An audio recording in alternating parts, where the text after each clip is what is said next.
Hello, everybody, and welcome to CAEL 101, Get the Facts. This is Brandy speaking, and I'm here today to introduce to you all some background information about the CAEL test, and we're going to do some skills practice today so you can get acquainted with this test. So as for settling in here and getting ready for the session, I'll remind you quickly that your microphones are muted.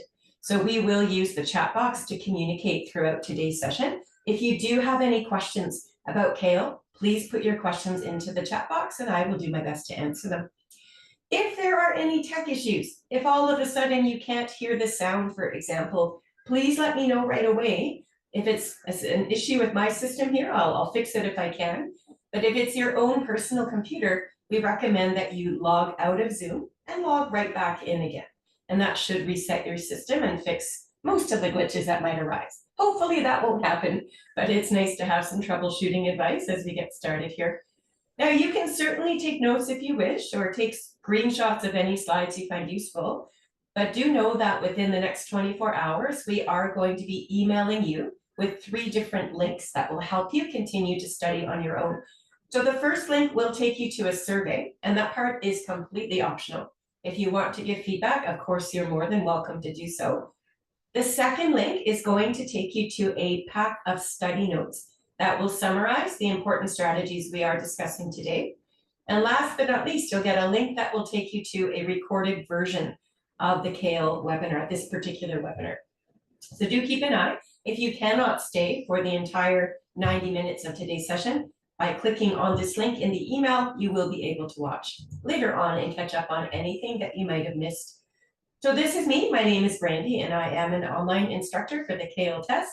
I've been helping students prepare for CAEL for about five and a half years now, but I've been teaching for more than 25 years, all said and done. So it's my pleasure to be here today to help you all, as I say, get acquainted with the CAEL test and structure, and we'll do some practice today too.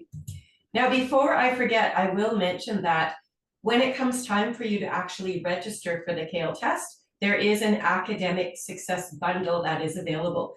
So when you register online, if you use this code, it says CAEL25. First of all, you will receive 25% off of the registration for the CAEL test.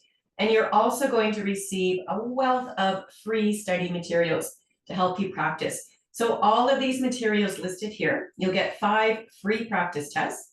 You'll get a free CAEL Accelerate course, which is an online study program.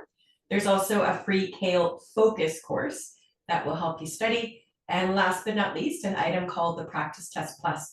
So these items, if you were to purchase them individually in the online bookstore, they retail for about $400 for all of them.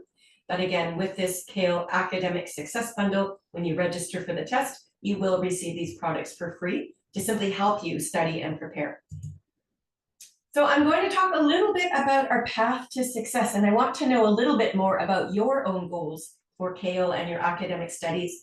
So we are starting right here on step number 1 of our path to success with the CAEL 101 Get the Facts webinar. Today's webinar is all about introducing you to this test. We do have additional webinars that are all free. Many of them are 90 minutes, and we have 2 of them that are 2 hours in length.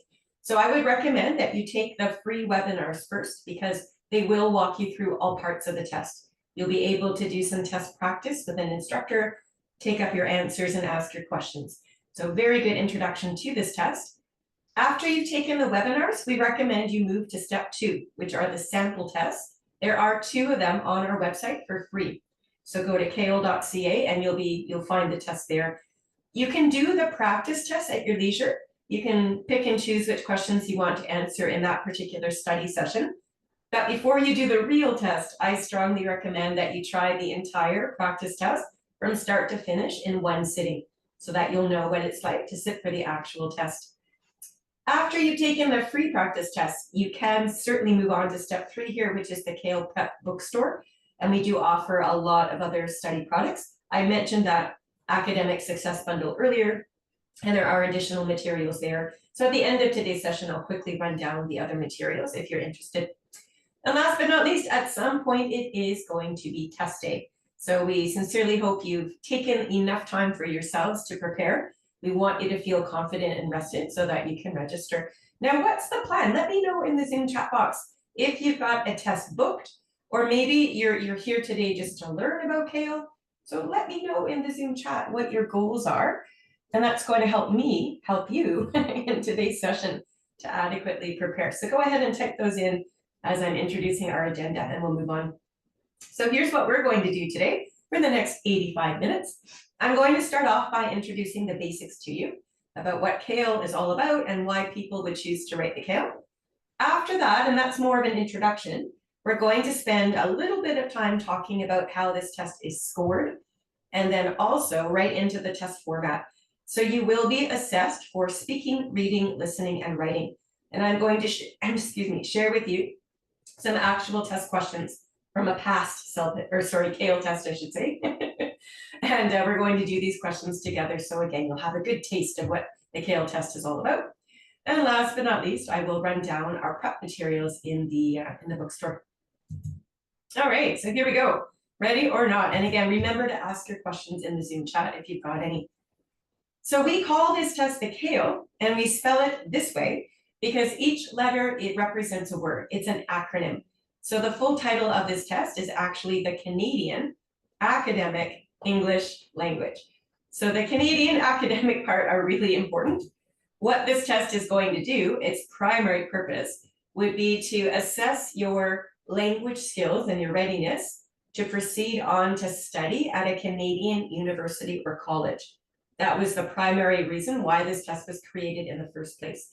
So we all know that university and college tuitions are quite expensive. So before we go ahead and register in a course, of course, we want to make sure that we've got the language skills necessary to be successful. And because post-secondary institutions like universities and colleges are going to be using your academic skill set, that's what the CAEL is based upon. So again, the vocabulary and the critical thinking, etc., will be higher level than what you might encounter on a more of a day-to-day sort of setting. The test is Canadian, as is signified by the C in the word CAEL, and it was actually developed at Carleton University, which is a university in Ottawa, Canada's capital city. Just for a little bit of interesting background there. And the test is currently administered by the company called Prometric. The test itself does cost 290 Canadian dollars plus tax. And when you register this fee, you'll get up to 5 different score reports that you can send out to a variety of institutions. So if you've got your eyes set on multiple schools, you haven't really settled on just one school, you can apply for multiple, up to 5 reports included with this fee. Now the CAEL test itself, because it's a Canadian test and it's designed to help you study at a Canadian university or college, all of the listening passages that you're going to hear on this test actually use what we would call a typically Canadian accent. And I'm going to use myself as an example. So I was born and raised in Northern Ontario, and I moved to Vancouver, British Columbia, about 20 years ago. And this is where I currently live. Because English is my first language, and I was born and raised in Canada, my accent is what we'll refer to as that Canadian accent. And we mention this simply because, as you know, English is spoken widely around the world, but depending on where you are, the accent could be very difficult to understand if you're not used to it. So for instance, if you're not acquainted with a New Zealand accent, or a South African, or a Scottish or Irish accent, even though, of course, they're speaking English, it takes the ear a little bit of time to get used to the different accents there. So when you study for CAEL, as long as you are training your ear to be familiar with that Canadian accent, that's all you need to worry about for the test. You'll hear all the listening passages spoken in that typical accent. And again, you'll know by the time you're finished this test, your own readiness to proceed on to your university studies or even into the workforce, which is another reason why you could take CAEL. Now, we've listed here a lot of prominent Canadian universities. There are so many more, and you'll find a huge list on the CAEL.ca website that every major institution across Canada does accept the CAEL score. And the scores required for each school entrance really depends on the institution. So they set the minimum required score for you. Most schools will ask for a band 70. Some of them might ask for a band 60. Some might want a higher score, and so on. So we strongly advise that whatever school you're interested in pursuing, that you do your own research with that particular school and make sure you know which minimum score they're asking you to achieve for CAEL. Again, your score, your goal score, could be very different from somebody else taking the CAEL. It all depends on what you're going to do with your own score. You can take this test, by the way, from your home computer if you're comfortable doing so. So provided that you live in one of these 13 countries listed on the screen, you're more than welcome to download the appropriate software to your computer that supports the CAEL test. There are instructions, of course, online to help you do this, and you can take the test from home. You will be invigilated by a proctor. A proctor is a person that has eyes on you through the camera in your computer or your laptop, and that's a course for security protocols. If you're more comfortable taking the test in a test center, you certainly can do that, provided there is a test center nearby where you live. So here's a map of the various countries of the world that actually offer the CAEL program. There are many across Canada and into the States, as this test was initiated in Canada quite some time ago. But as you notice, the test has been rolled out into different parts of the world. So when it comes time to register, when you're punching in your personal details in the registration page, you're going to see a list of the cities nearby that all offer test centers, or you can register for that CAEL online program, which is taking it from home. The whole test is done on the computer, by the way, whether you're in a testing room or not, but we refer to the at-home program as CAEL online, just to distinguish it. If you do go to a testing center to take this test, then you will be seated in one room. I think of it as almost like a classroom. You will be seated beside other test takers who are taking this test at the same time as you. So this is a picture of an example of one of our test centers. As you can see as well, you're wearing a headset throughout this entire test. And that's, of course, so you can complete the listening components. That microphone is attached to the headset because when it comes time to speak, and the speaking section is the first part of this test actually, you're going to be delivering your answers right into that microphone. You record your voice, and it's the recordings that you make that are sent out to the rating team later to give you a score. So the good news about CAEL is that you never come face to face with the human examiner. You're always sitting in front of your own workstation, completing the test.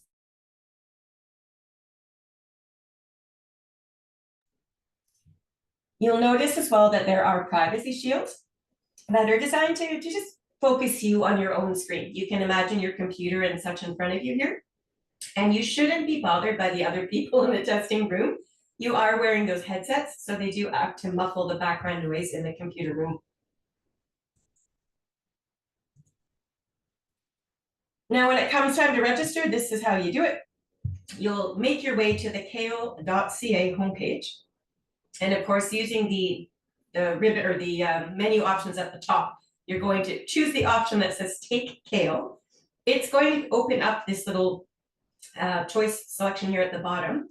So you would indicate the country you currently live in, the city and the region.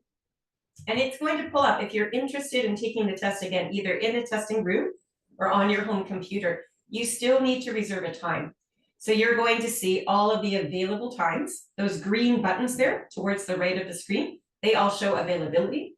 So provided there's space open, you can click that Register Now button. And of course, you would fill out the rest of your application or your registration form and pay the fee, and you will be officially registered for whichever time and date that you select.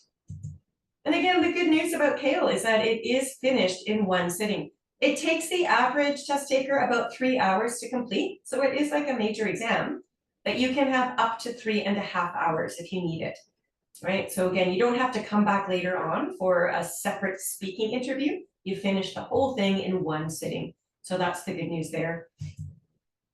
Now, on every single computer screen, there are going to be timers, and they are helpful, of course, because you need to finish the questions before the time is up. As we said already, for the speaking test, you're sitting right in front of your computer, talking into the microphone. So you don't have to worry about making eye contact with a human rater or body language issues, etc. You're working very focused on your own for this test. As far as the reading goes, you will have a reading passage on one side of your computer screen, and the questions you'll answer are on the other side of the same screen. So that makes it easier for you to navigate back and forth. Those listening headsets you're wearing do have a volume button. And that's helpful so that you can be comfortable during the test. And for the writing sections, you will have a word counter right on screen where you're typing, because there are minimum word count requirements. And also there are editing tools if you want to use them. You don't have to, but some of us like to bold or maybe copy, cut and paste, things like this. So if you're comfortable using those tools, feel free. They don't affect your score. They're there just to, again, help you ease into the test and make sure you're comfortable writing your paragraphs and your essays when the time comes.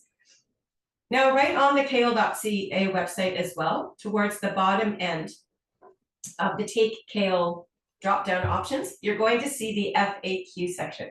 So FAQ stands for Frequently Asked Questions.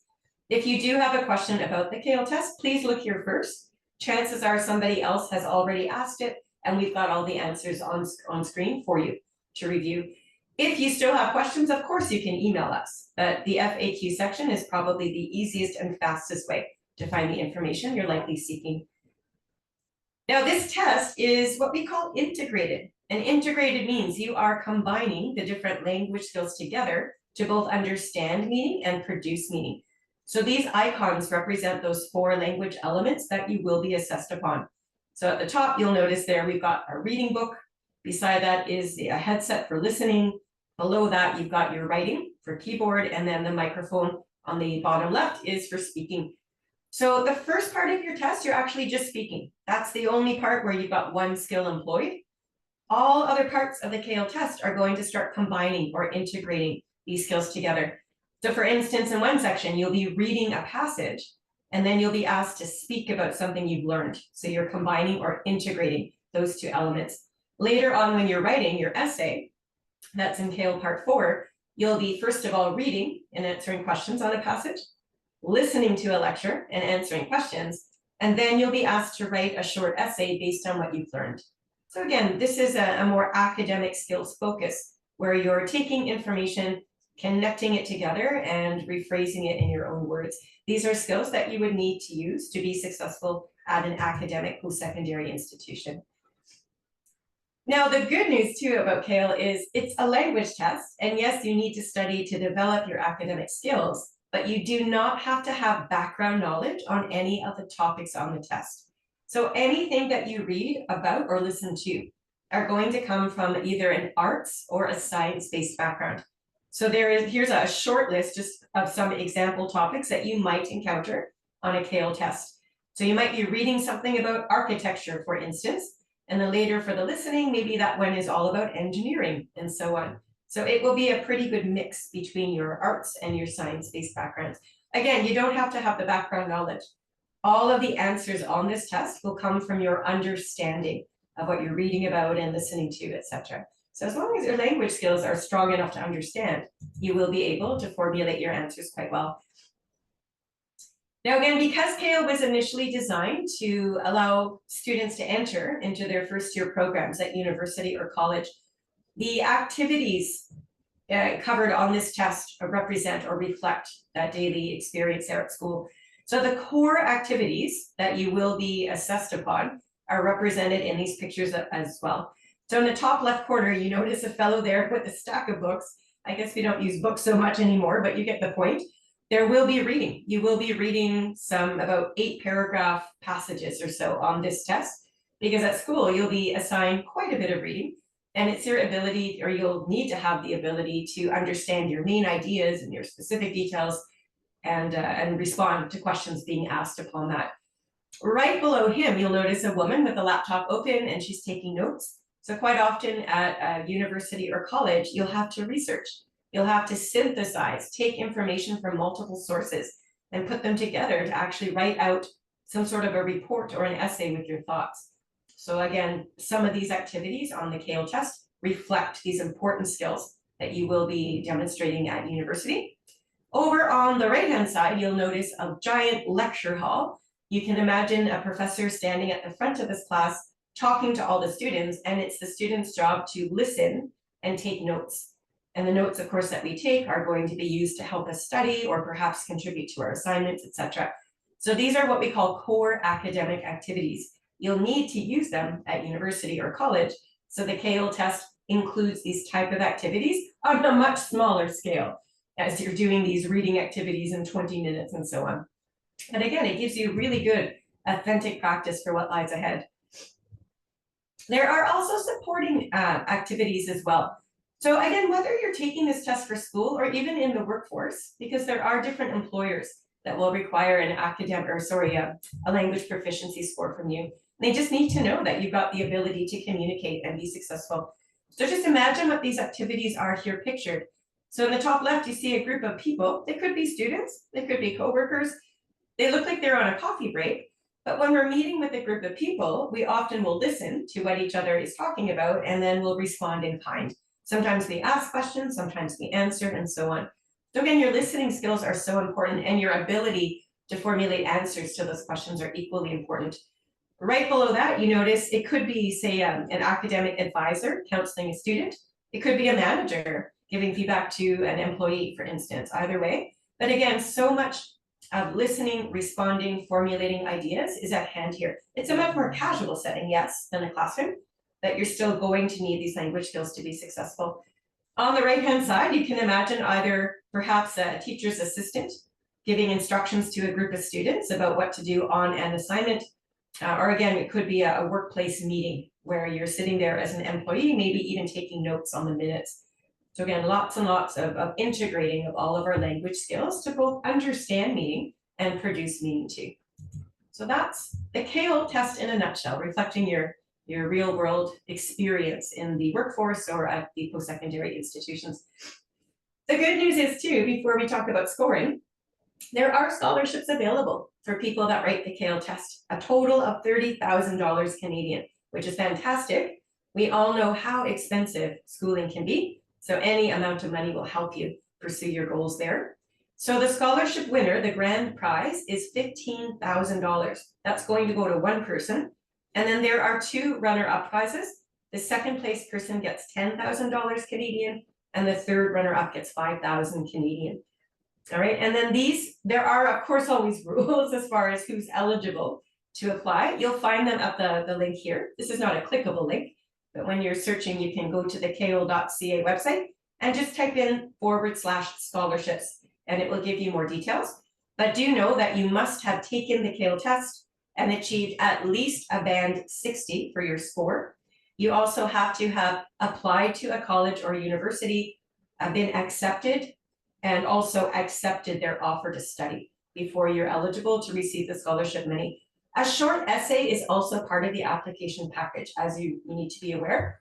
So again, if you fit these requirements, we do encourage you to apply, as any amount of money is certainly helpful as you're pursuing higher education. Let's talk a little bit about how this test is scored.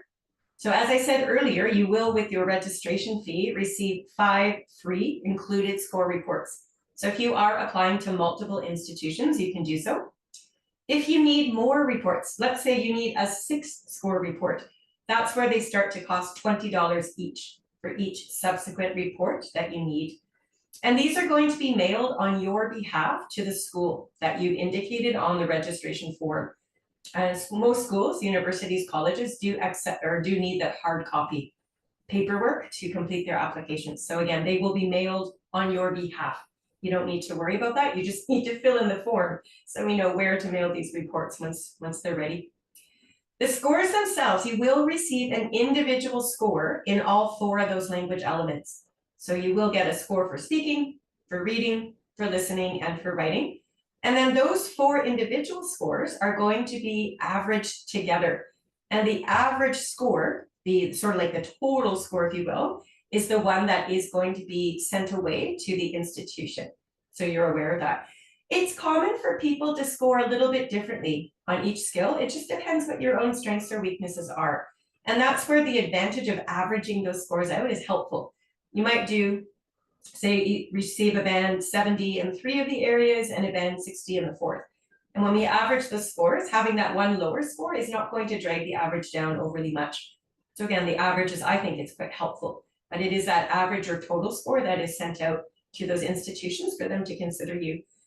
The scores themselves are available within 8 business days after you take the test. So you'll already have your CAEL account. This is how you register partly. And then you'll receive an email telling you when those results are ready. So you log into your CAEL account and you'll be able to see exactly how you did. And again, your score reports are mailed out to whichever institutions you indicated on the registration form. Now, the way this test is scored is in what we call bands, band scores. We'll start at the bottom of the score chart here. You'll notice that band 10 is the lowest score, or the entry level score, we can call that. So if you achieve a band 10 or 20 on your CAEL test, it just means that you're a low beginner. You're just starting out with your academic studies. You wouldn't yet be ready to pursue higher education at the Canadian university or level first year programs. As we climb this chart and we just count by tens, all the bands are in even numbers of 10. We count all the way up to band 90 at the very top. That is the top score anybody can achieve. And if you achieve either an 80 or a 90, you're demonstrating very high level or expert proficiency in your academic competency, which is rather challenging to achieve. It requires quite a bit of studying on your end and knowledge of how this test is structured. It's very doable, but you need to understand what goes into achieving a score like that. On average, most schools and most employers would look for a band 70. And that means you are adept at communicating. It means that you've already got a fairly strong foundation where, for the most part, you're understanding what you're listening to and reading about, and you can communicate your ideas, but there still will be what we call some limitations. There might be some areas that are still a little bit weak or under development. And this is normal. When we start a career or start a university or college program, we're not expected to know it all. That's why we're there. We're there to learn as we go. So the idea is, if you've already got that strong foundation that a band 70 requires, you're simply going to keep improving those skills as you continue to use them. So that's sort of the theory anyways behind the entrance scores. I mentioned earlier, though, that you'll have to check with the schools or employers yourselves to see what score they want you to achieve. Some schools will ask for a band 60, and that's easier to achieve, as you can imagine. And again, it's all relative to wherever you're applying. And I mentioned, I'll just wrap it up one last time, that you do get 5 score reports included with your registration fee, and you will receive your results in 8 business days. Okay, now I don't see any questions in my Zoom chat box, which is great. If you do have questions, I'm happy to answer them, but I'll keep moving forward here as we get into our test format. We're going to do a little bit of practice, so please get ready for that. Here's sort of an overview, I'll call it, of the entire test. So there are 5 parts. You will start with the speaking section, and you only have 3 speaking answers to deliver. That's why the timing here is so brief, 7 to 10 minutes total. You go through that part really quickly. And then by the time you get to part 2, this is all about reading. So you're going to have a short reading passage and a longer one, and you'll answer questions about those. But then you're going to be asked to speak about something you've learned through that long reading passage. So that's why the time there is quite a bit longer, 35 to 50 minutes. It really depends on how quickly you answer all of those reading questions. After part 2, you move on to the third part, which is now listening. So you'll have a short lecture and then a longer, more academic lecture to listen to. You'll answer questions about both of those. And then again, you'll be asked to speak about something that you've learned through that longer lecture. Down at the bottom, we get into what we call the academic units. So academic unit A is the longest part of this entire CAEL test, because you'll be reading a passage and answering questions, listening to a lecture and answering questions, and then you'll be asked to write a short essay using information from both the reading and listening sections that you just completed. So you'll be spending just over an hour on that section alone. Academic unit B, though, is a little bit shorter, because you'll still be reading and listening and answering questions, but you're going to be given one short writing passage to complete. It'll be a little paragraph, like a comprehension question, and it's only going to rely on or ask you to use either the reading or the listening. You don't have to use both sources. So that's why the time there is significantly shorter. But as I say, the whole test takes roughly about 3 hours to complete. So we're going to get into some speaking here, speaking practice. I know the screen's a little bit small, so don't worry too much right yet about reading the words on screen. I wanted to show you more the format. So up top, you'll notice we're pointing to the time. And when you complete your speaking questions, and there are 5 of them on this entire test, you get the first 3 right away in part 1. You always have a little bit of preparation time. And then that of course includes time to read the question and think, and then you'll be asked to speak. So I'll show you a little bit closer up here. So let's look at the preparation time first. So you can see one example question up top. So this question from a past CAEL test says, in your opinion, what are some of the strengths of high school education in your home country? And you'll notice that whenever you begin a question, that preparation time clock that you can see there on screen, it's going to start counting backwards. Sometimes you've only got 30 seconds, sometimes 60. So this question, if you might have noticed, gave you 60 seconds. So you'd read that question through and start thinking about your details.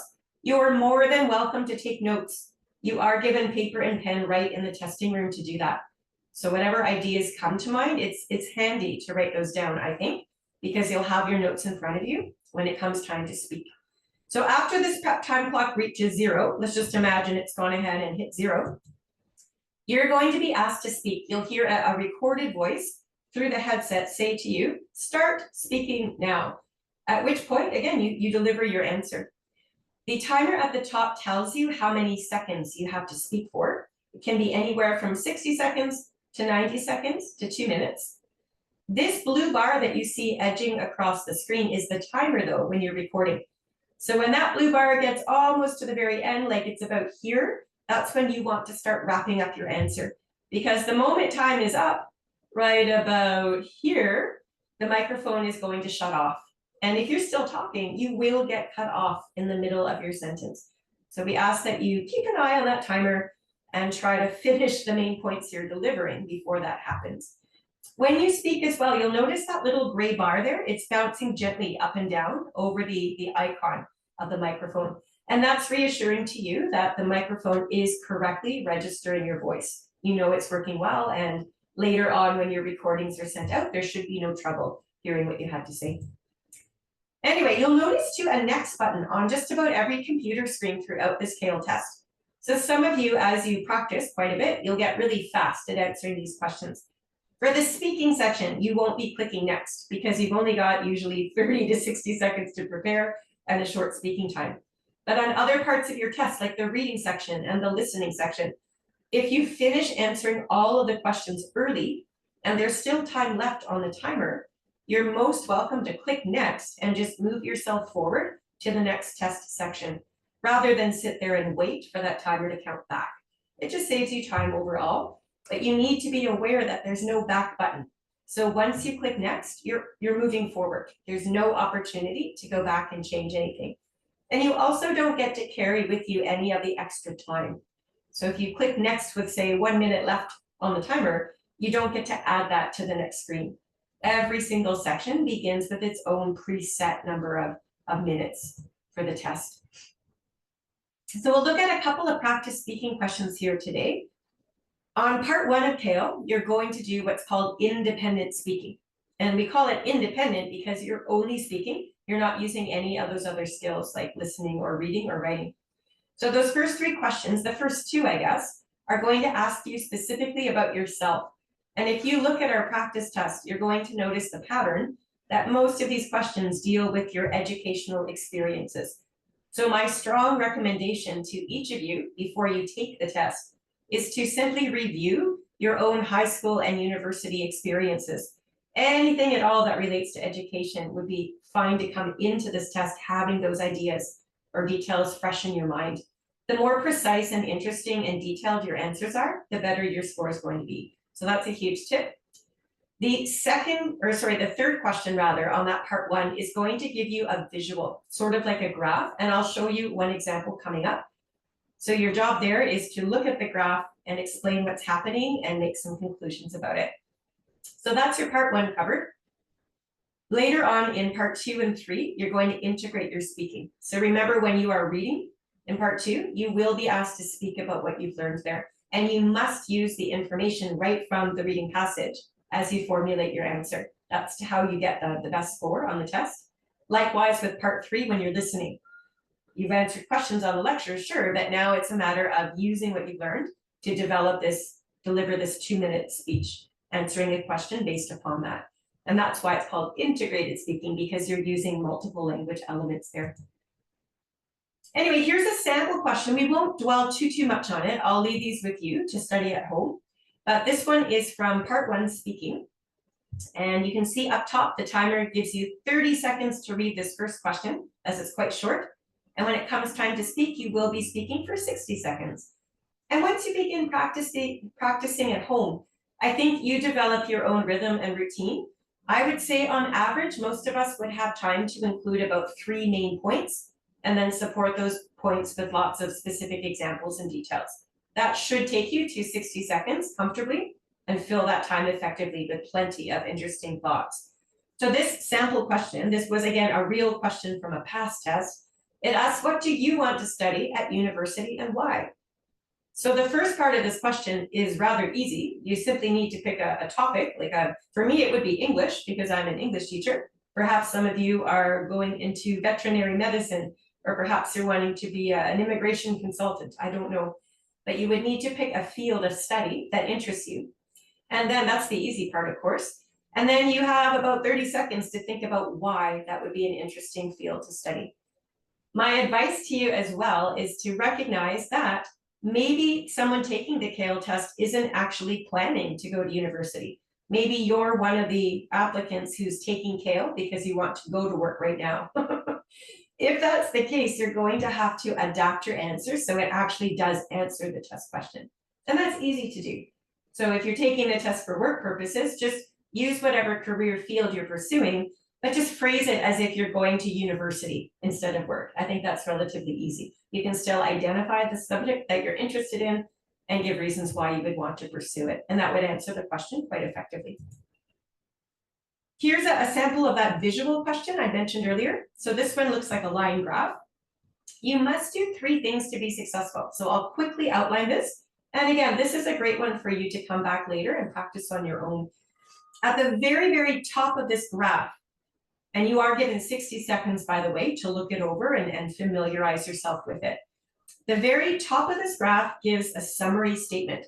And it tells you this chart shows non-resident travelers to Canada. And right below that, you'll see that the title of this graph pretty much matches. It says non-resident travelers to Canada. So the very bottom where the instructions are, there are 3 steps. The first part is to describe the information. The second is to explain. And then the third part is to offer up your conclusions. And I'll briefly demonstrate what it is you're meant to do here. So it'll give you some ideas about how you can practice after the session is finished. So what I would do, you have 2 minutes to speak, right? 2 minutes to speak, 60 seconds to prepare. So this clock is the one that starts counting back right away. So keep an eye, you've got 60 seconds to prepare. When you start to actually speak, what I would do is use my own language to summarize what this graph is about. And then I would look here, this is what we call an axis of information. This to me looks like it has to be the number of people traveling into Canada. So I notice that it goes up in what I call increments of about 500,000 per. So from 0 all the way up to 5 million. The other axis that goes horizontally here gives us the years, right? 2013 to 2016. And then the legend, the 3 different colored lines, demonstrate the way or the method of transportation that people are entering the country. So these are the details you're noticing during the prep time. When it comes time to actually speak, you're going to introduce those and put those ideas into full sentences. So I'll demonstrate what I mean, maybe just to give you a sense of what it would sound like. Again, try to use your own vocab rather than just read off the screen. But I might just say, I'm looking at a line graph that depicts the number of people that travel to Canada who are not permanent residents. The graph includes a population count from 0 to 5 million, and the data was collected over a period of 3 years from 2013 to 2016. 3 methods of transportation were studied, and they include the number of people who entered Canada by boat, who drove across the mainland, or who flew into the country. Okay, so that's my introduction as an example. Of course, there are many ways you could introduce these concepts, but my best advice as you study, try to develop the same pattern or routine for each practice question. I always summarize the title. I then talk about this axis, and then I talk about this access and then the legend. And if you follow those same steps, you'll give a pretty thorough explanation each time. And you'll notice I really took the time to develop my intro because I've got 2 minutes to fill. And the more effectively I introduce this, I think I'm using that time up wisely. I didn't time myself just now, but I suspect I talked for a good 15 seconds anyway, and that's great. It's less time that I have to fill later on. So that's basically just describing. That's what I did. You're just reading from the graph, whatever is in front of you. The second part, to explain, this does require practice. You have to have a little bit of a mathematical mind to do this, I think. So you're going to start, I would advise, by looking at the big picture, look at the trends. So you'll notice if you look at the direction of all these lines, from 2013 to 2016, all of the directions trend upwards. So we can argue that more and more people, our non-resident travelers anyways, are coming into Canada, at least over these 3 years. So that's the very first thing I would identify, is that there's an upward trend, regardless of the method of transportation over these 3 years. And as soon as I have introduced that general idea, I might just go back and give 1 or 2 precise examples. So I might just say, for instance, in 2013, approximately 3.8 million people flew to Canada, but by the end of 2016, that number had increased to about 4.5 million. So again, the more precise and accurate you are, the better your score. I don't think I would take the time to explain data for each of these. That would become a little bit boring and repetitive. But just giving 1 precise example, I think, is enough. And after I've introduced that main trend, I might then also recognize that in the first year of studies, I noticed there's a slight decrease in the number of people that were entering Canada that are not permanent residents. So the moment I mention that there's a decrease, that maybe lends itself well to a conclusion. A conclusion is where you have to suggest a very valid reason for that decrease. Now, you can't use Google or fact check yourself in the middle of a test. So this relies on your ability to simply come up with logical ideas. So I might just say, I noticed that there is a decrease from 2013 to 2016 in the number of travelers entering Canada. This might be due to an increase in global terrorism at the time. Perhaps it wasn't safe for people to travel. And then I would move on and continue to describe. Now, I don't know for sure if that's really what happened from 2013 to, or in that first year, I should say. But, it sounds like it could be legitimate. So why not offer it up as a suggestion? And the last thing I'll say about this graph question is that oftentimes I've seen practice questions and sample responses from past students, and sometimes they actually forget to offer any conclusions. And this is a huge mistake. So if you want full marks for a complete answer, you're going to have to divide your 2 minutes of talking time between first describing, second explaining and identifying those trends, and lastly, offering those conclusions. Don't forget to do that. Don't run out of time to do that. Otherwise, your answer will not be complete. Anyway, food for thought, as we say. That gives you lots of practice. I would recommend sometime today, tomorrow, or next week, come back to this particular question and try yourself to come up with your own ideas and practice speaking aloud and set your timer for 2 minutes and see how well it goes. That's the best way to learn. Anyway, let's move on here to the integrated reading section. Enough about speaking for now. Again, you'll see the timer up at the top right-hand corner telling you you've got 60 seconds to prepare and 2 minutes to record. So what happens when you start part 2? You've got that short reading passage with a few questions to answer, a long reading passage with even more questions to answer. So you've just completed that. Let's pretend for a moment we've just completed those 2 reading passages. The third and final part of this integrated reading section gives you your 4th speaking question. This one says, why do engineering disasters happen and what are the causes of errors? So you'll notice that most of your questions involve 2 parts. And because you have to speak for 2 minutes, this is a good thing. It gives you more information to include in your answer so that you fill that time wisely. Now, even though these details are fairly fresh in your mind, nobody expects you to have a perfect memory. So what I would recommend you do is click on this reading passage tab on the screen. You can navigate back and forth between instructions and reading passage. The question is always visible right on screen. Use your 60 seconds of prep time to skim read back that same reading passage that you've just finished answering questions on. So you're quite familiar with it. But it's your job now to skim over and grab out the details that actually answer this question. I would take notes for this part, honestly, short notes, because you've only got 60 seconds, but write down a couple of details that explain first why disasters happen, and second, what are causing the errors in the second place. All right, that's how you use your prep time. For the listening section, this is your third part of CAEL, same format in the way that, again, you've already listened to the short lecture, answered questions, listened to a long lecture and answered questions. So that lecture is really fresh in your mind. You've just finished it by the time you get to the speaking question.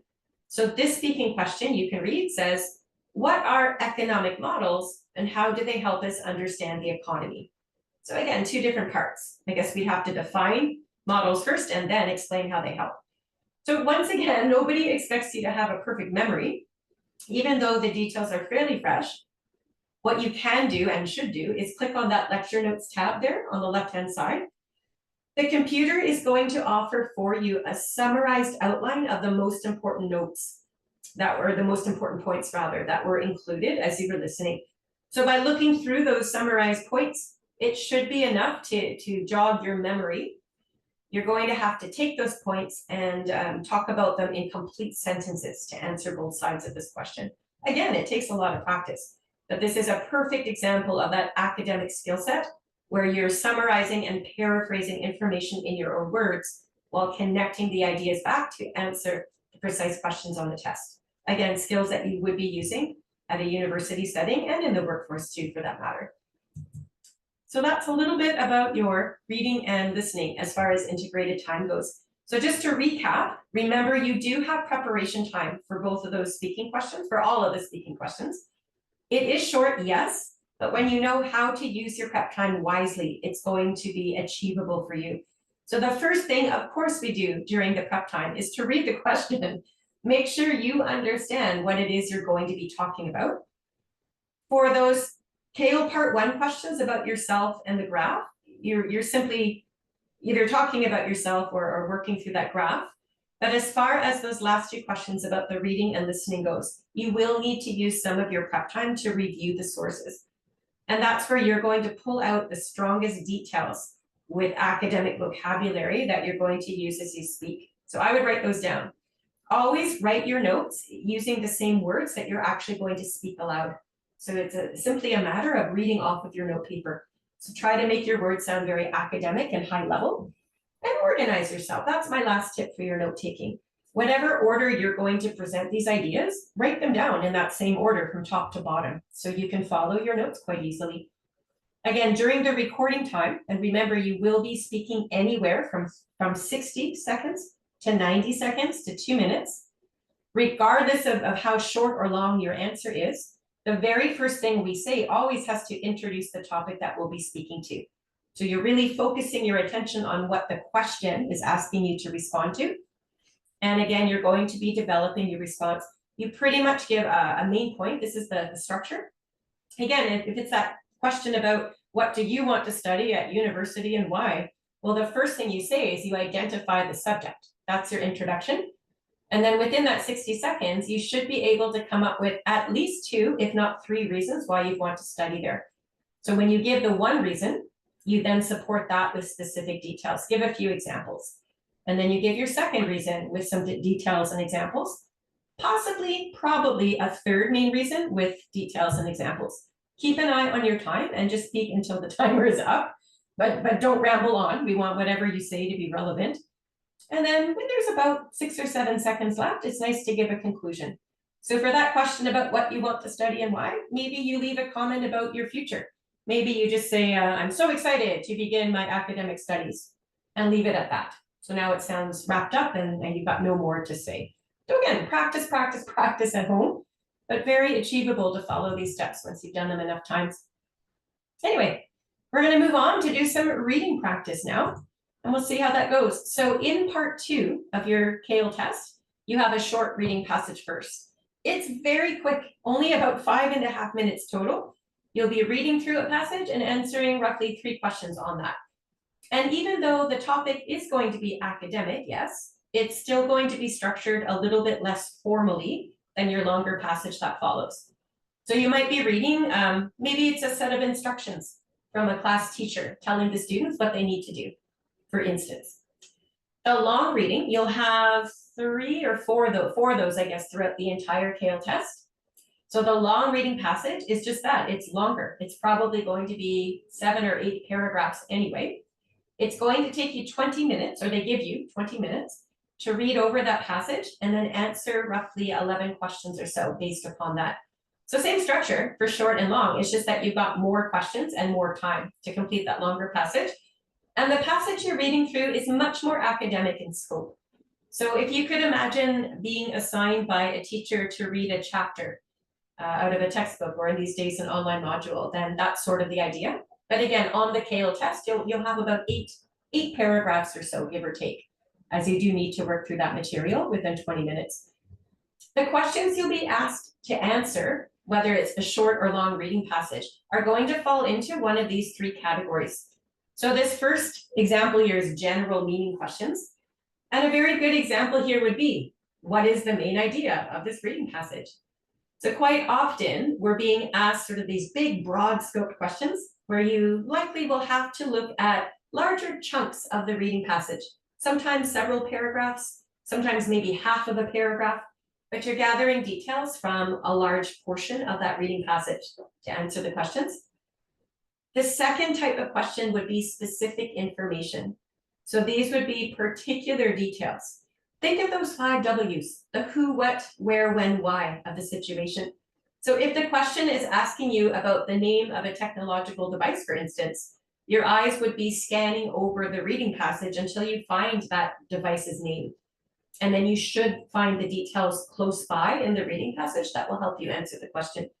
So your specific info questions are usually easier because you know what you're looking for in the passage. Sometimes the answer comes from just one word or even a half of a sentence. So again, they're a lot faster to answer usually. Your inference questions though, at the end here, these ones are definitely the highest level. They require lots of critical thinking from you because the answer choices from the test are not going to be stated directly in the passage. So instead, you have to have understood what you were just reading about. You've connected to it personally, we hope. You've even drawn connections between different parts of this passage. And looking at the answer choices, you are selecting the answer that makes the most logical sense based upon what you've been reading about and learning about. So you are making assumptions here. And this does require critical thinking, which is a skill that does require quite a bit of practice. So again, these questions types can appear at any time during the reading test itself. And as far as answering questions go, this is more of a computer thing, and I wanted to quickly show you the types of questions you'll be answering here, so there are no surprises come test day.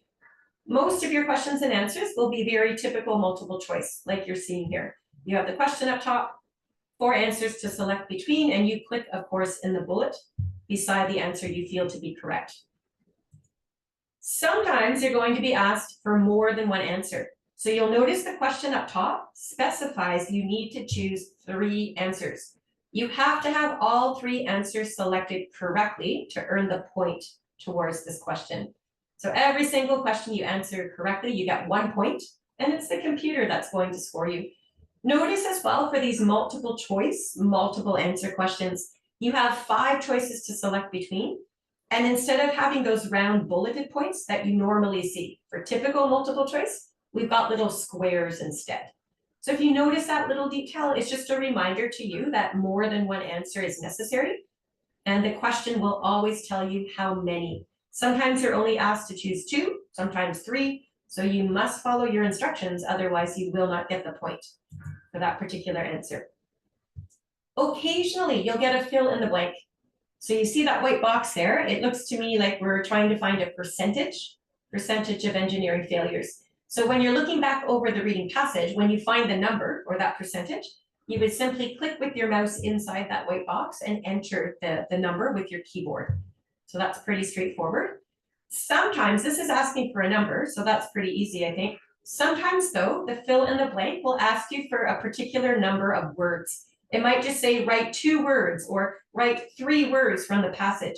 So once again, follow those instructions. If you are asked for 3 words and you only write 2, even if those 2 words are correct, you're not going to get the point The computer is programmed to recognize the full and complete answer.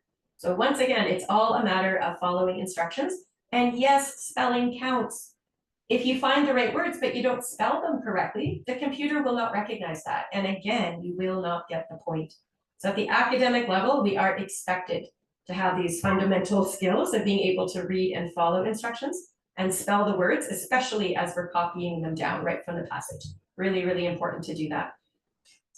Occasionally you'll have, I call these multiple choice, but drop down. So you're literally filling in one word to complete that whole sentence up top, but you're going to click that little drop down arrow and it's going to open up the 4 possible answer choices for you. So you'll click on the word that you feel completes that sentence correctly and move on. You'll also sometimes get these ordering questions. So if you look at the top, the instructions say to put the oldest term at the top of this list and the most recent at the bottom. So don't do this backwards. Again, it's all about instructions. Tests usually are. So using your mouse, as you can see here, you would click and drag these items up and down until you're happy with them. So just release the mouse button when you get the order to your liking. And last but not least, occasionally you get these matching questions as well. So you've got 4 different animal names up top there, and the questions are asking you to match those animals with the periods in which they were domesticated. So again, you would get this answer, this information from the actual passage. Of course, you're not expected to know this off the top of your head, but you're going to click and drag an animal at a time. We'll demonstrate here. So let's say the passage told you dogs were domesticated 12,000 years ago, and so on. So following whatever you're learning about from the source material, click and drag. And you can change your mind if you want to. You know, you can rearrange them until you're happy with them, but do keep an eye on the timer. You need to finish before time is up. Anyway, last thing I'm going to mention about your computer functions here is if you look to the left right now, just the left-hand side of the screen, you'll notice there are 3 questions and we're working our way through to answer them. There's the second question, here's our third question. And the moment you've answered all the questions on one page, you notice the page tab at the top turns green. So right now we're on page 1, which is why it's sort of gray. And then when we finish page 1, the number turns green. If you now look to the right-hand side here, you'll see that all 5 of those page tabs up top are green. And all that means is that you have answered every single question from this part of the test. You've not forgotten anything. You've not left anything blank. You're not going to know if you've answered correctly yet. You'll find that out later when you get your score report back, I suppose. But at the very least, it's helpful to note you've not forgotten anything. And again, you can see how easy it is just to navigate back and forth between all of the different page tabs. We can usually fit about 2 or 3 questions on one computer screen. So it's your job to flip the page, if you will, and make sure you've answered everything. Anyway, let's see if we can actually answer a practice test question. You're welcome to put your ideas into the Zoom chat box there. What I would advise you do, and we'll try this right now, you can see we are on page 1 for the questions. We've got the first 2 questions facing us. Before we even look at the questions, what I would advise you do is to have a look. We can only see right now the first 3 paragraphs. On the real test, we would use the scroll bar and navigate down, and you'd be able to read the rest. But just for right now, we're only going to look at these first 3 paragraphs. What I would do is take about 15 seconds or so, maybe 20 at the most, and just quickly read over the first sentence of every single paragraph. And you would continue down to the rest of the passage. And by doing so, you're just trying to figure out what the general topic of this passage is and what each paragraph discusses. So looking here, I notice right away, I'm learning about the solar system. And then here, I'm learning about planets. And then down here, I'm learning about more bodies from space, like satellites and asteroids and so on. And I would keep doing that. So again, a quick glance tells me that I'm dealing with a passage about astronomy. And then since I know some paragraphs talk about planets, others talk about asteroids, etc., depending on what the question's asking me, it's going to help me know which paragraph is most likely to contain the details that I need to answer the questions. You do have a time limit, right? We need to get through all 11 questions before the timer's up, and you're given 20 minutes on the clock to start. So we're going to do question number 2 for practice because it's a little bit tricky. So I wanted to choose a slightly more complicated question to talk it over with you to give you ideas about how you would tackle these later if you saw one similar on a test. So now that we know this passage is about astronomy in general terms, Question 2 says, what did many people believe until the 16th century? And as you look over those answer choices, you see all sorts of different beliefs. Choice A says that there were 7 planets. B, the sun was a planet. C, the sun moved around the earth. Or D, the earth moved around the sun. Okay, so my plan of attack, and this is what you're going to do right now, I hope, looking at that question, when it says, what did many people believe until the 16th century? We need to pull out some keywords from that question. Keywords, again, are always your 5 W's. It'll be a who, what, where, when, why. So yes, I know we're trying to figure out the what, like what is the belief? But for right now, I notice there is a when detail. It says until the 16th century. And that is so helpful and precise because I know that the 16th century includes years that happened in the 1500s. It's sort of backwards, right? We call it the 16th century, but that means any years that occurred in the 1500s. So what I would like us all to do together, can you scan, meaning let your eyes start at the top of this reading passage and let your eyes quickly fall over the words on screen until you find a year that takes place in the 1500s. Numbers are so easy to find when you're scanning. They literally jump right off the page at you. I'm going to give you 5 seconds and then I'm going to highlight in yellow where the year is. So go ahead, time starts now.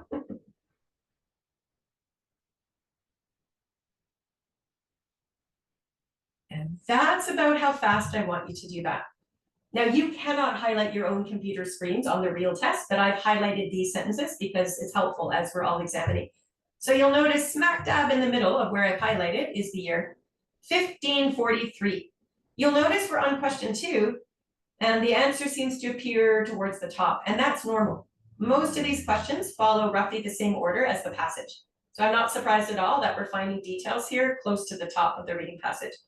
So now that we found that year, it's again a matter of looking more carefully. So we're trying to figure out the beliefs until the 16th century. This word until is key. Until means sort of before or leading up to the 16th century. It gives us that time frame. So the reason I've highlighted both sentences here is because I want you to figure out which answer is correct. So I'll just start here. I'll read from the beginning of the yellow highlights.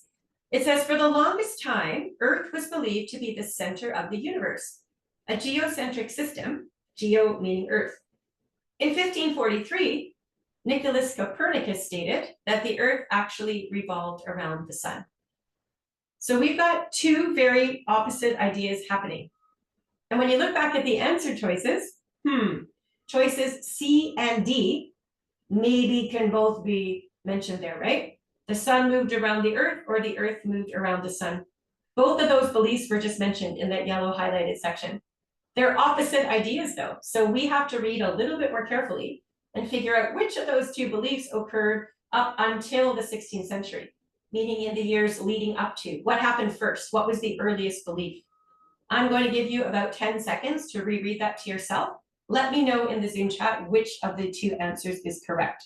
Has to be either C or D. We don't see anything else about A or B.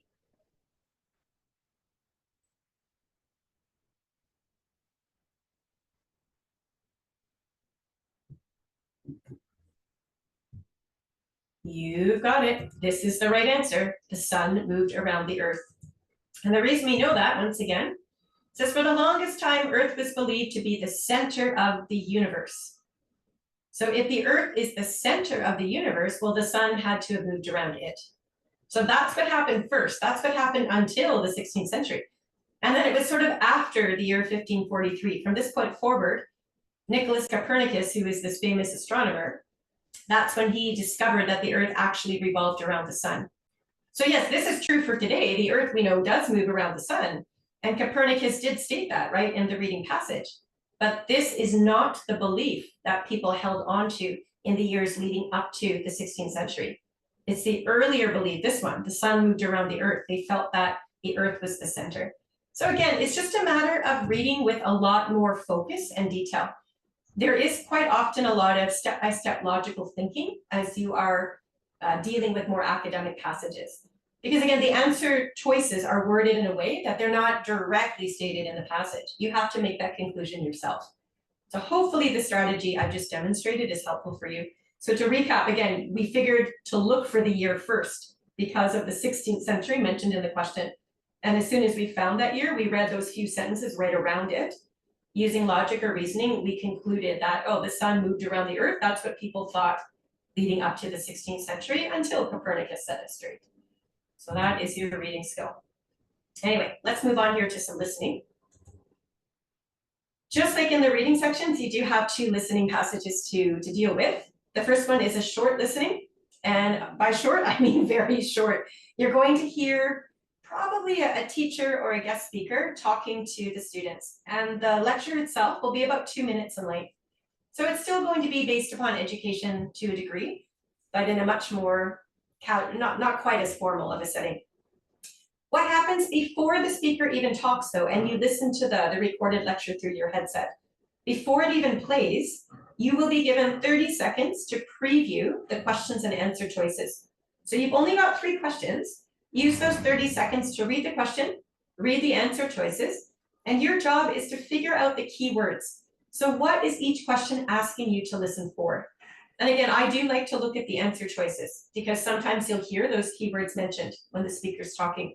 So in 30 seconds, honestly, just through my own personal practice, as I've taught some CAEL classes with students, I find that when we get really practiced at this, we have time to read each question and answer choice about twice in 30 seconds, just to really focus on keywords.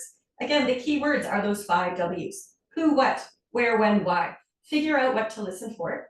And then the lecture will start automatically. You don't press play, you just listen. And when the speaker starts talking through the headset, the moment you hear the answers provided, you're going to click the answer choice right on the computer screen.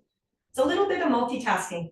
So when you've answered question 1, you're then listening for the second question, the second keyword, right?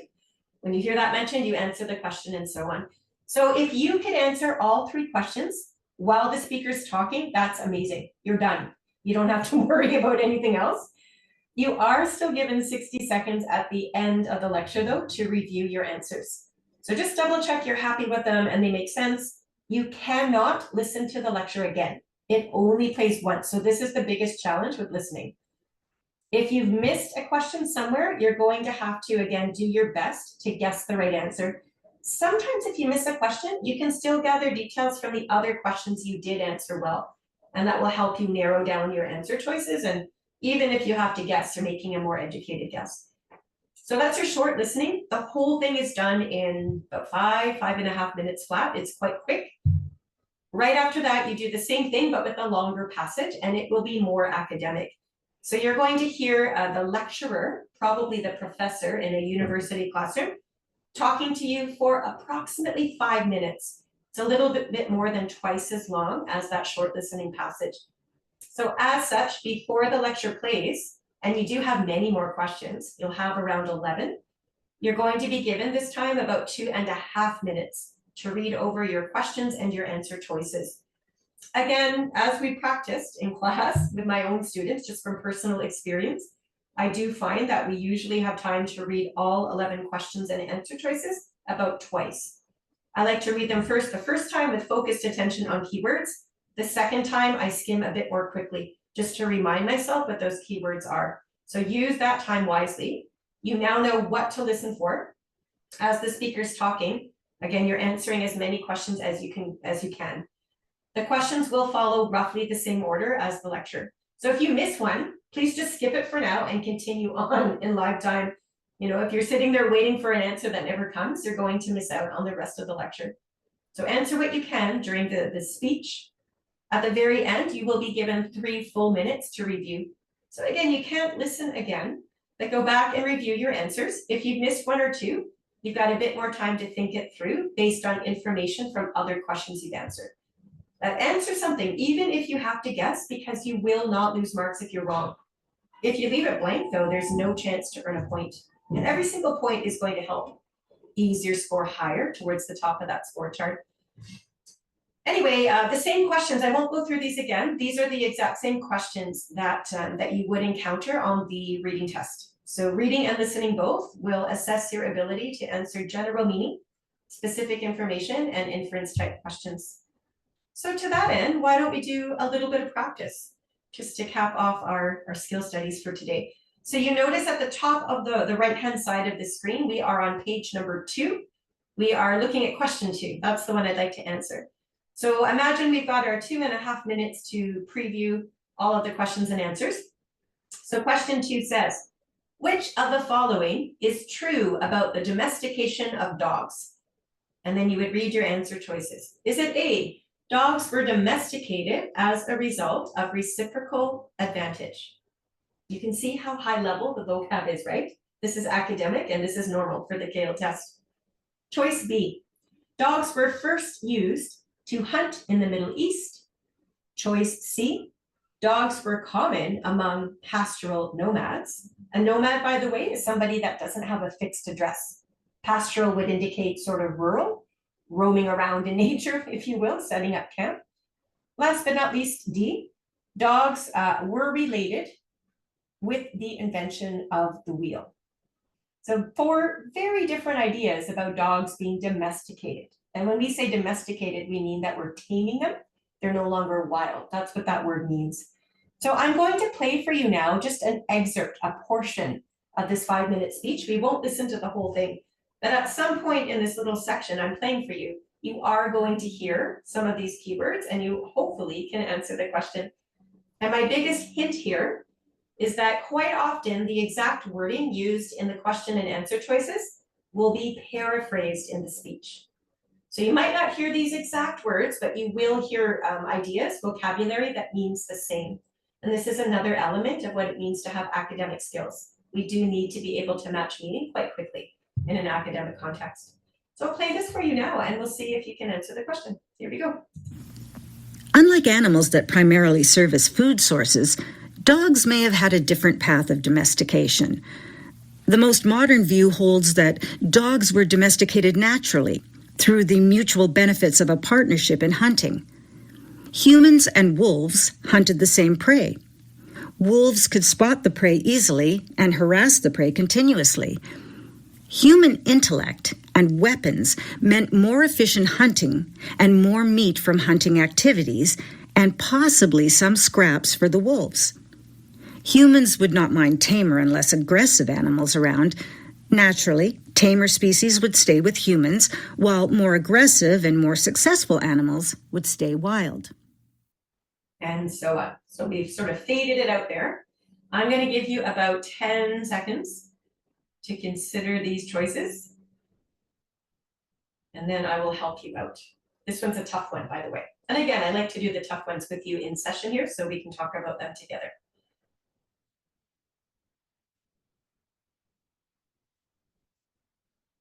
All right.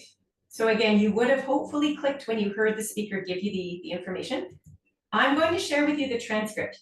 On the actual test, you're not going to have a transcript to help you. You would simply listen and select the answer. But I've included this transcript so that we can focus in on the precise language that the speaker used as she gave us the answer. So again, I've highlighted in yellow where that information comes from. So towards the top section of this portion of the transcript, our speaker said, the most modern view holds that dogs were domesticated naturally. And the moment she said that, I knew the answer was upon us. Dogs were domesticated, she says. The question says, which of the following is true about the domestication of dogs? So you would have matched those two up and listened so carefully because you would have assumed the answer follows. And sure enough, it does. She then said, through the mutual benefits of a partnership in hunting. So this is now where it gets a little tricky for a couple of reasons. When you look at answer choice B, it specifies hunting. Dogs were first used to hunt. And she just said something about hunting. But answer choice B specifies hunt in the Middle East. And there is nothing in here that she said that even mentions the Middle East. So answer choice B is not the right answer. It's not accurate enough. And instead, rather than focusing on hunting, I would back up your eyes just a little bit in that yellow highlighted section where it mentions the mutual benefits of a partnership in hunting. So those words, mutual benefits, mean the exact same thing as reciprocal advantage. So again, very high level vocab. Some of you might not have known what reciprocal means. You probably, and I'm sure you do know what advantage means though. So advantage is the same as a benefit. So when she said that, benefit, and I looked at the answer choices, I matched that to advantage. And again, mutual does happen to mean the same as reciprocal, right? So again, there's always a way with vocab, I find. You might not understand all the words, but you usually have enough words that you do know that you can take a guess as to the meaning of the others. But just based on that one phrase, where she first mentioned that dogs were domesticated naturally, I knew the answer would follow. And when she says mutual benefits of a partnership in hunting, since I didn't hear Middle East, I discounted choice B and I just focused on benefits. I matched that to the word advantage in choice A, and lo and behold, it is the right answer. Again, mutual benefits, reciprocal advantage. So perfect example of a paraphrase, and you will see that quite often on your CAEL test. Anyway, as far as note-taking goes, for the listening section, some people do like to take notes as they're listening, and if you'd like to, please do so. I would caution you though, your primary goal as you listen on CAEL is to answer the questions as the answers are given to you. Because in that review time, you're not going to have time. If you took notes while you listened and used your review time to try to answer 11 questions, you're going to be quite rushed and you might not finish. So again, a better technique, try it out at home, see which works better for you. But one technique I would recommend is to listen and answer questions after the speaker has finished and you've answered your questions. I would then, if you'd like to take any notes here, that would be a good time. You will be speaking about something you've learned here in this longer listening passages anyway. So by looking at your question and answer choices, it will give you enough sort of main points and summaries of main points. Like if this for me, if I got question A right about how we have reciprocal advantages for the domestication of dogs, I might note that down on my note paper. It might be a detail I could include in the question to follow. So again, you play around with it, but I wouldn't take notes throughout the entire listening, as it might distract you from actually answering the questions. So that just takes practice on your end to figure out what works best for you. If you are taking this test from home, you cannot have paper and pen or anything on your desk wherever you're working. And that's for security purposes. So instead of using paper and pen, what you'll do is on your computer screen, because you would have downloaded the testing software to take this test, there will be a button that says scratch pad. So you would click on that button that says scratch pad and it's going to pop open your own version of note paper. It just happens to be on the computer screen. So you can type into that little white box and take notes. You can move that little scratch pad around the computer screen. You can exit out or minimize it, do whatever you need to do. But this is your version of note taking if you are taking the test from home. If you are in a testing center, you will be using paper and pen. Old school, we can call it. Anyway, good to know these things. Let's finish up here with the writing section of the CAEL test. Again, you'll have the long writing passage first. This happens in part 4. So you will have listened and read passages. You will have answered questions about that. So it's fresh.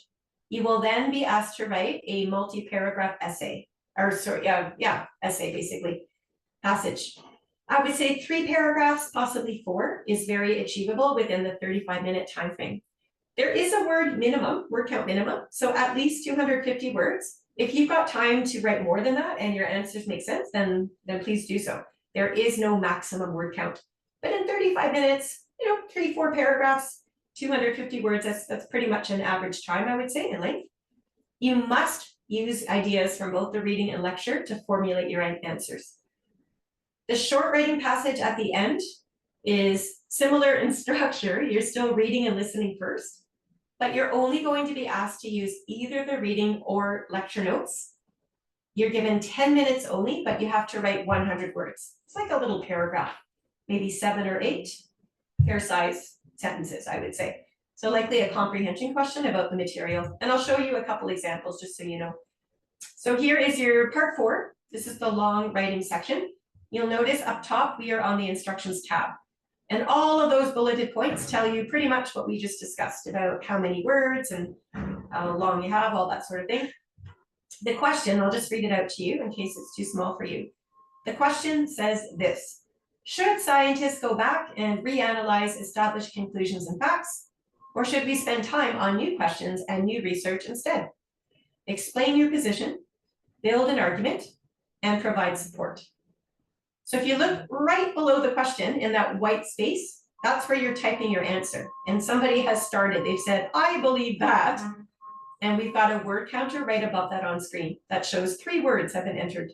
So that word counter needs to sit at least 250 words by the time you're finished. You'll notice those little editing features up top there as well. Again, use them if you want to, or don't, it's totally up to you. And we'll demonstrate even what that looks like. I believe that, and so on and so on. So the word counter is going to change as you continue to type or omit words for that matter too. Now, because you must use the reading and listening passages, the good news is you can review the work. So you'd have 35 minutes to write your entire answer out. We've clicked on the reading passage tab and it will pull up the exact same reading passage you've just completed earlier. So again, you already know it quite well from having answered 11 questions, but you can now skim through and pull out the details that will actually support your answer. So you need to use some information from this reading passage, likewise with the listening. And this part most people find a little more challenging because you cannot listen to the lecture again. But when you click on the lecture notes tab, you can see the computer's outline of the important concepts. So you must use some of these to support your answer. If you did take notes while you were listening, you can also use your own notes to help you formulate your answer. Your short writing is similar. It looks the same on screen, if you will. We're still on the instructions page, but it's a little bit less involved, if you will. So this question says, I'll read it out loud. It says, based on the reading passage, what are some features and characteristics that distinguish different planets? So notice we've been asked only to use the reading passage. So you would click on reading passage and review it. You do not have to look at the lecture notes. On the other hand, if your question says based on the listening passage, well then you would only use the lecture notes and not the reading. So please, once again, follow the instructions. Make sure you are using the correct source. You've only got 10 minutes, but you only have to write 1 paragraph. So it will, again, be about 7 to 8 sentences on average, if they're nice, compound, and complex structures. So you're not making these details up. You're looking back to the source and you're pulling out information to answer. The more accurate, the more precise, the more you use your own wording as you're explaining, the better your score is going to be. So just to recap as we're finishing up here today, for your writing process, I'd say for the essay question anyway, having a little bit of a structure or process to your writing is usually quite helpful. So with 35 minutes on the clock, you can maybe take, I would say, 3 to 4 minutes to do the pre-writing. So this involves yourself looking through both the reading and listening passages, those source materials, and pulling out, say, a couple of main points from each. I would write those down on paper or on the online scratch pad so you know which details you're going to use. That's called an outline.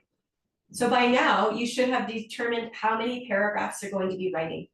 If you've got, say, 2 different reasons or 2 different main ideas, you're going to have 2 middle paragraphs. That's how that works. If you've got a 3rd reason, well, then that's a 3rd middle paragraph.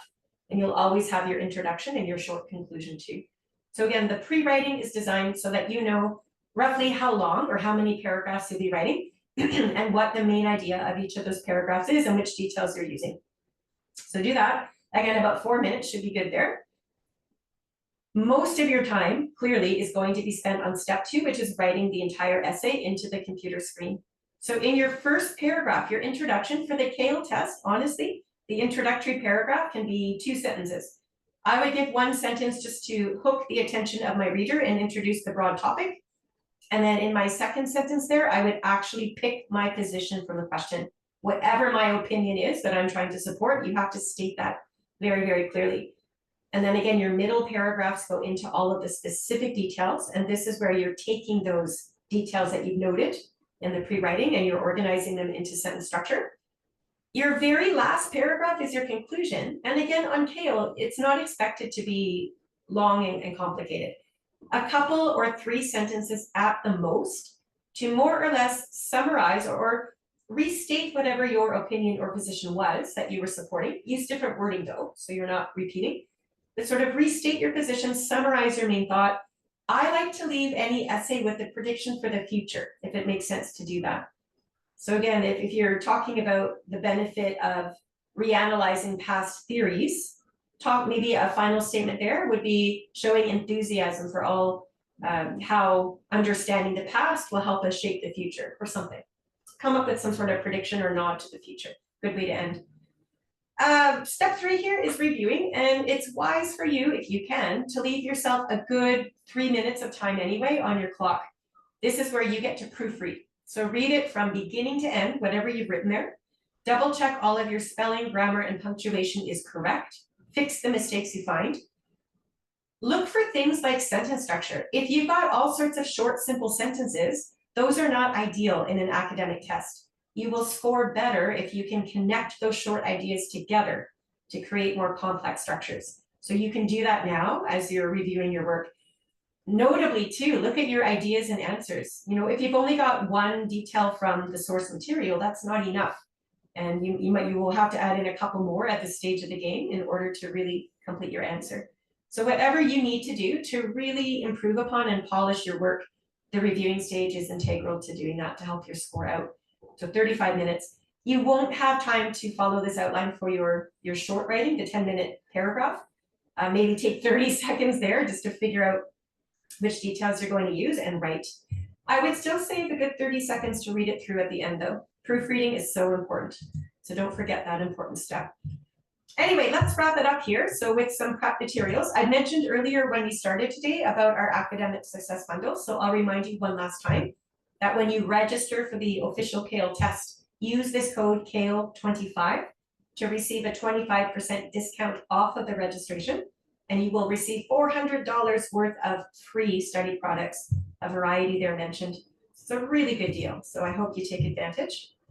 Again, we have those 2 free practice tests right on our website, so those are definitely going to help you practice all the skills we've learned about today. Please take advantage of those. You can also download the CAEL study guide for free right from our website, or from the bookstore, I guess, as well. So it will summarize most of the important skills that we were talking about today. Another free place to go for your prep needs would be the YouTube channel, and we spell it CAEL Official. Again, we keep one master recording of all of our free webinars there. So if you don't want to wait for our next live session, please peruse the playlist channels here, and you'll be able to watch these videos at your leisure. You don't even have to watch the full thing at one go. You can decide what you need to focus on at any given day. We also have some study series for free on our YouTube channel. We have one that's called CAEL Live, one that's called CAEL Prep with Brandy. So I'm Brandy, by the way. I'm the one in the green shirt here on the right-hand side of your screen. So I put together, I can't even tell you how many, well, probably 30 videos or more even. And they're bite-sized. They're about 15 to 20 minutes at most, and they go through different parts of the CAEL test to, again, help you with components that you'll need to learn. We do some practice questions and talk about skills development. So take a little peek around the playlist there, and you'll find something I'm sure that can help you, as these are all free to access. And there is a little study series too. These videos for each part of the CAEL test are between 3 and 5 minutes in length. So they're just a really nice way to remind yourself what you're doing in each part of the test. When you've exhausted all of the free prep options, we invite you to look at our CAEL online bookstore. Again, a lot of these materials are included in that academic success bundle, but you can also purchase them individually if you'd rather. So we do sell 11 additional practice tests, full-length practice tests. So you get 2 free ones on the website, but if you wanted to purchase more, you could. That CAEL Practice Test Plus product gives you instructional guidance with activities, but it follows the exact order and layout of a test. So there's more than 30 academic activities there for you to do. There's a little a focus, sort of like a textbook series, I'm going to call that. It's done online, but it is, I think of it as a textbook just with interactive PDFs. It contains more than 70 exercises to do on all parts of your language skills, between reading, writing, speaking, and listening. You will have answer keys included there too. There's a small vocabulary builder that you can purchase. I would also just suggest that you read every day. I think online news articles are a great way to improve your vocabulary and your complex sentence writing. The Accelerate program is an online course, but you do it at your own pace. So all of the instruction is recorded. There are more than 50 instructional videos, and they're a lot of fun. You know, sometimes there's animations and different sample responses to look at, and quizzes and downloads, etc. There's also a full-length practice test included. As you learn about each part of the test, you're then given exercises to practice to see what you've learned, and so on. So anyway, take a look through the bookstore when you have time, and we do offer sales from time to time. So the best way to know about the upcoming sales would be probably to subscribe to the Instagram channel, and you'll always be notified. At any rate, I'll leave you here with this information. We've got our email address at the top in case you have questions. So info@cael.ca. Again, it's easy to find our homepage. It's just cael.ca and then the bookstore website. And materials are posted on all of the social media channels. I'd say Instagram and YouTube are probably two of the best bets to go to for little study tips and free access to instructional products as well. So thank you so much for joining us today. I hope that you leave here today rather with more knowledge of the CAEL test than when you started, and have a sense as well about the skill sets that you'll want to continue practicing at home. Until next time, folks, I'll see you another time. Take care. Bye-bye.